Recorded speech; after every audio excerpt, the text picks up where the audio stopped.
What's up, everyone? My name is Matthew Dale, and I am here to help you play better, sound great, and understand more. And a little while ago on this channel, I was discussing a little bit about solo guitar techniques, and I said that I would be doing more of that on my channel, and I haven't yet. So let's actually dive into some solo guitar techniques and decipher this very interesting style that you could add into your own playing.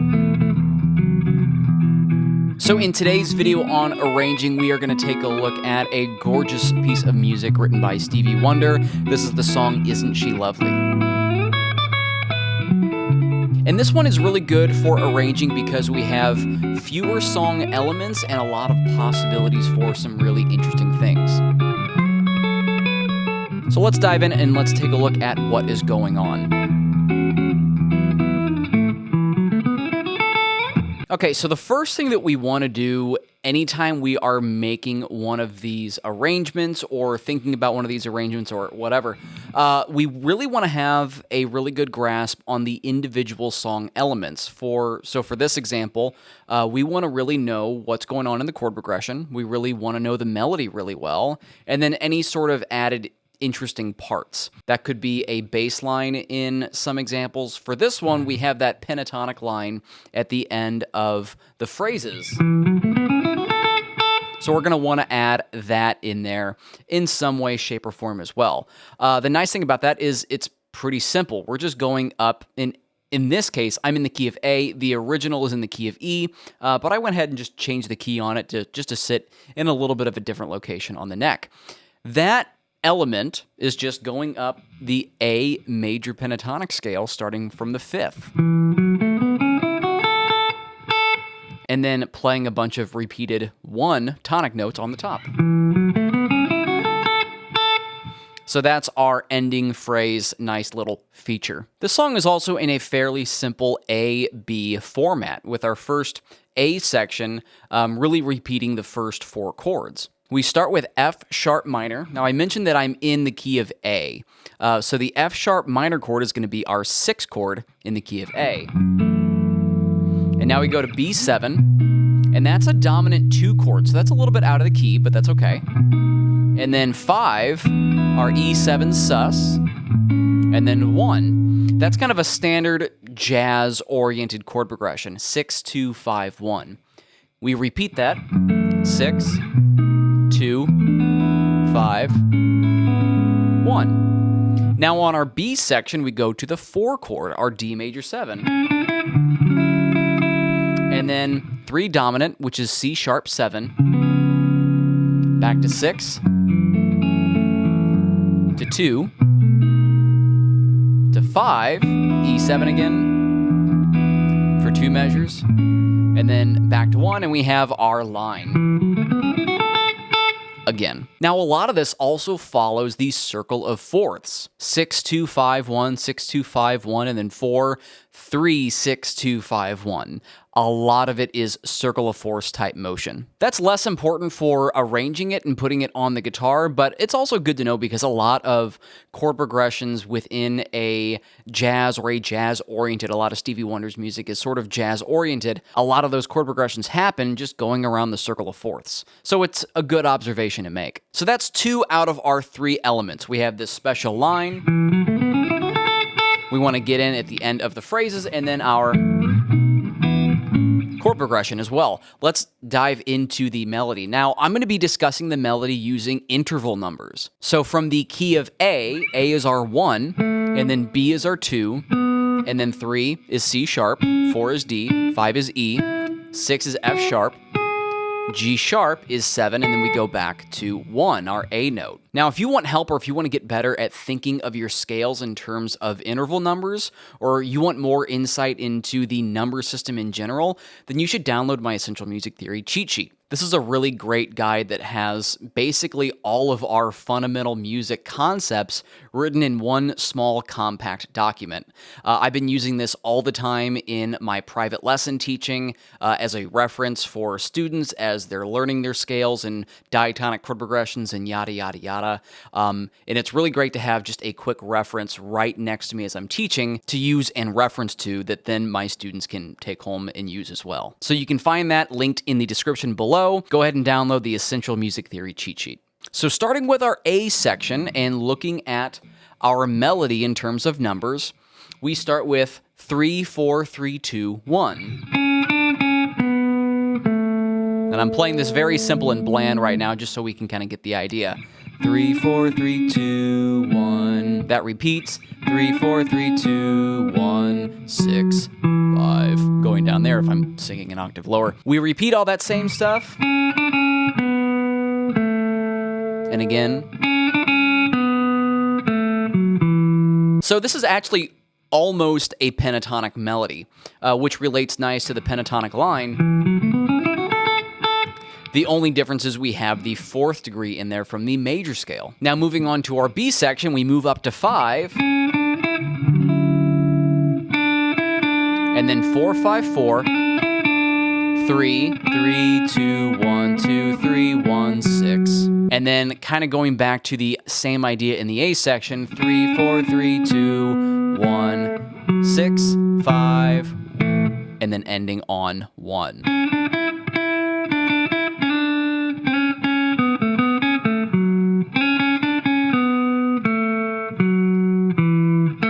And there is our entire melody. So that's just a very brief, quick look at just the main elements of the song, but don't skimp out on that part. You really want to have a good command and a good mastery of those individual parts before we move on to really the fun stuff, which is combining all of those elements into a unique and gratifying solo piece. But unique and gratifying doesn't always have to mean really reach for the stars and grab just the most complex chord shapes you can. I'm actually going to keep this pretty simple.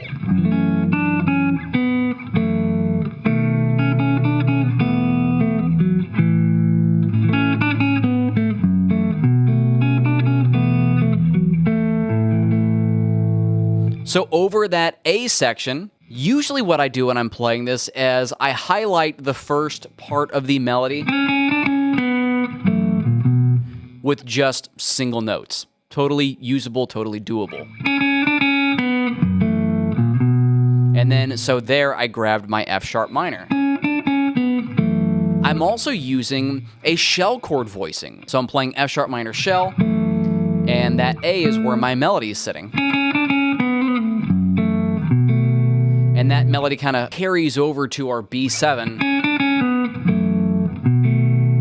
That melody on 1. And then now on the B7, generally speaking, the melody will dictate what other fancy tensions our chords might get. So in this case, our melody, going back to that line there on top of B7, the melody needs me to play a B9 voicing. And then I'm actually doing a little bit, if we were to look at this on like a chord sheet, it would look like I'm playing B9, B7 sharp 9, B9, and then E sus. That's what it would look like on a chord sheet, but what I'm thinking of in my brain is B7 shell plus melody. So now going forward, B7 with the melody, E7, sus, or actually, I'm not even voicing the 7 in this, I'm just playing an E sus. And then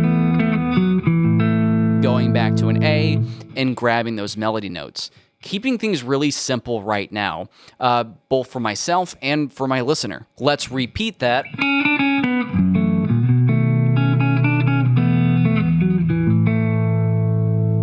Now, you might have noticed that I did a little bit of bass motion as well. One benefit of keeping your chord shapes pretty simple is the ability to be fancier elsewhere. So in this case, I could do what I would call like a faux walking bass line.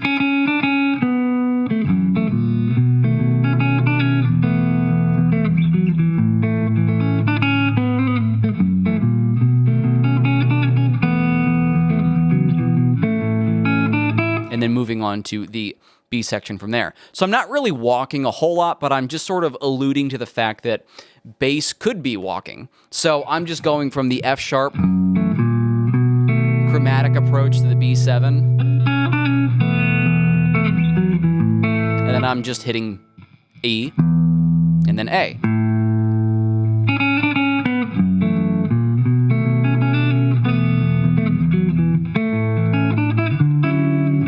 and then so on and so forth. We're going into the B section next. Little elements like that can make your arrangement in your solo playing sound like you're doing a little bit more than you actually are, which is always a nice little benefit. So now getting into the B section, just like from before, the melody will give us really what chords or what fancier chords that we're playing. We're on D or D major 7. I'm voicing a D major 7 in this case.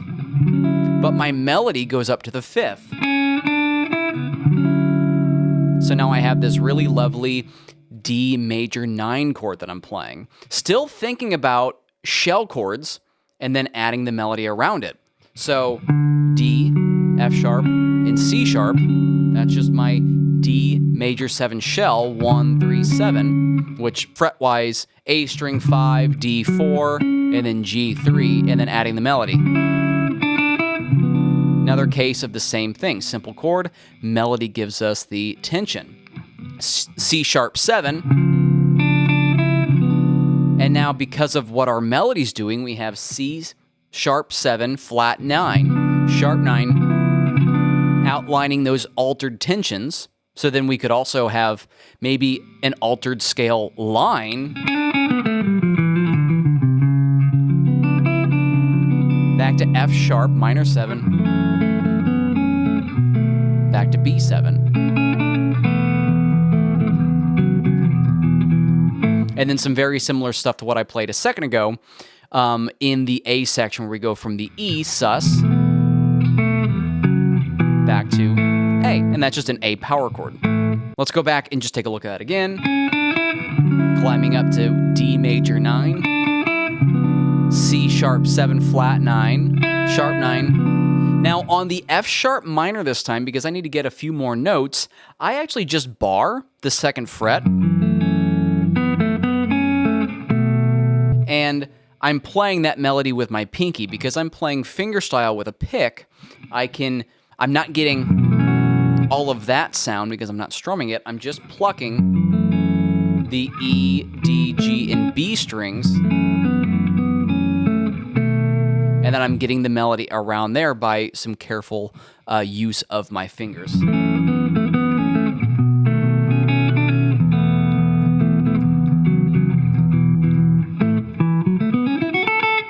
And then adding in our scale line at the end. Now, I said a second ago where we have simplicity, usually creativity can then follow. So after that line, I bring the melody up an octave. And I play this chord. This is what we call dominant resolution. I'm leading into this next chord by use of a dominant chord. And the dominant chord here, if F sharp is our target, the dominant chord going to F sharp, or its 5 chord, is a C sharp 7. Here's a little C sharp 7. This is a drop 2 voicing. I'm up on the 9th fret, on the D string 9, 10, 9, and 9. And again, the melody is dictating the fancier elements of the chord. So C sharp 7, C sharp 7 flat 9, and then F sharp minor 7 shell. Little faux walking bass line down to the B7, this time voiced differently. Here's my B7 with a 9th. And then I'm playing quartal voicings. So here's another little, this is really kind of a fun arranging trick. I'm getting out of the use of tertial harmony, which is harmony in thirds that we all know and love. Right, those are all chords built in thirds. If we kind of backtrack to chord building in general, and instead of building chords in thirds, we build them in fourths. We call them quartal, so quarter, 4, quartal voicings. Quartal voicings in a key are very nondescript. They actually work for pretty much any chord that's within that key. So I'm just going to pedal an E, and I'm going to play all of our A major quartal voicings.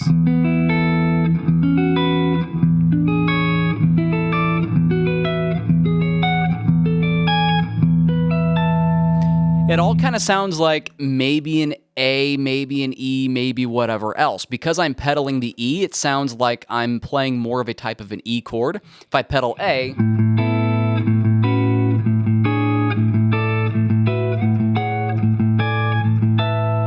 all of that stuff works for A. And what I do in this part of my arrangement is I'm playing quartal voicings to harmonize the melody over the E chord and over the A chord. So we had C sharp 7 leading to F sharp, B7, quartal voicing leading to A, so E going to A, repeat that,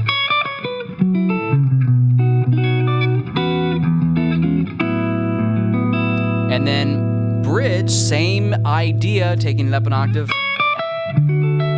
D major 9, C sharp 7 flat 9, sharp 9, F sharp minor 7, B7, quartal voicings, line. Now, on the third time through that I play this form, I actually sort of simplify things out, and I'm just sort of playing like a bass line and chords just to sort of break up the arrangement a little bit and keep my audience's ear fresh. So now I'm just playing a bass line down to the F sharp, and to keep things even more interesting, I'm letting the E and B strings ring out.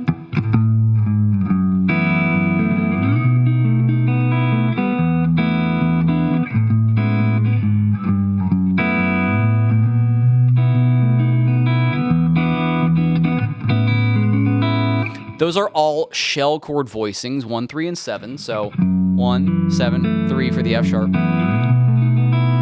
B7. Now, the E7 sus, I'm just voicing 7, 7, 7 on the A, D, and G strings for that sus sound. And back to shell chord voicings on the A major, bass. Now, whenever you are approaching chords, you can approach them 3 different ways typically. Either chromatically, so as I'm approaching this D major 7, I could approach it from a chromatic note below or above. That works. You can approach things dominantly, which would be getting there by use of an A7, because A7 is the 5 of D7. We hear that sound a lot, or if I play that in a different position, so.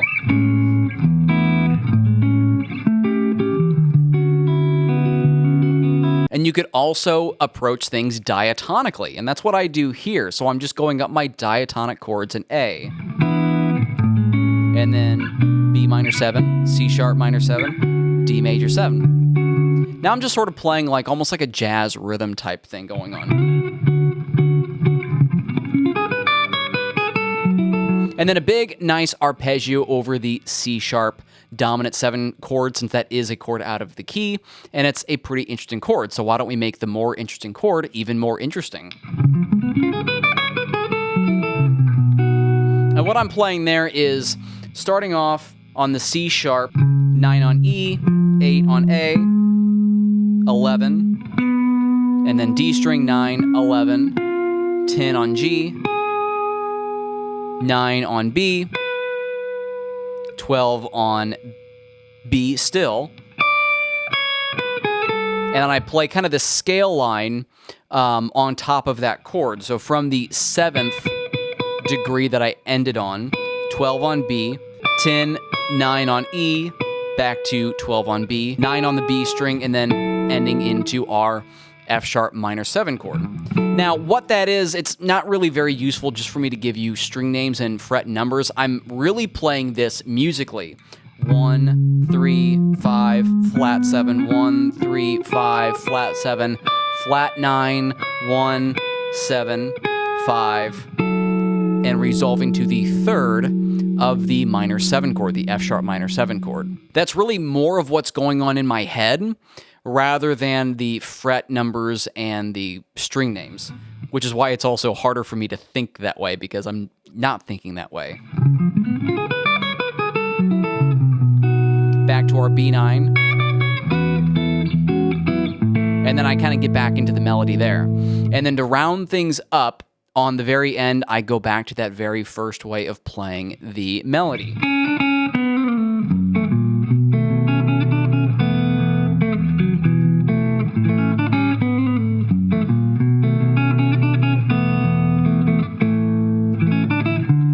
section.